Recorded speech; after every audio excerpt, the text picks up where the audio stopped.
The Who Am I game is a fun party game where players try to guess what famous person they've been assigned by asking yes or no questions.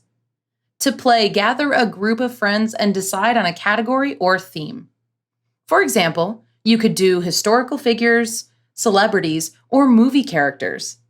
Then have each player write down a famous person that fits with the theme on a sticky note. Distribute the sticky notes face down to the group so everyone has one.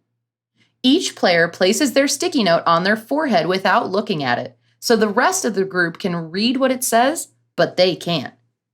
Take turns going around the room and asking one yes or no question at a time about your assigned figures. For example, players can ask questions like, "Am I female?" or "Am I still alive?" to help deduce who they've been assigned. The rest of the group must answer their questions honestly.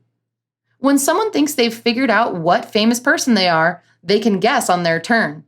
If they guess right, they remove their sticky note. If they guess wrong, they stay in the game and keep asking questions. Keep playing until everyone has correctly guessed which famous person they were assigned.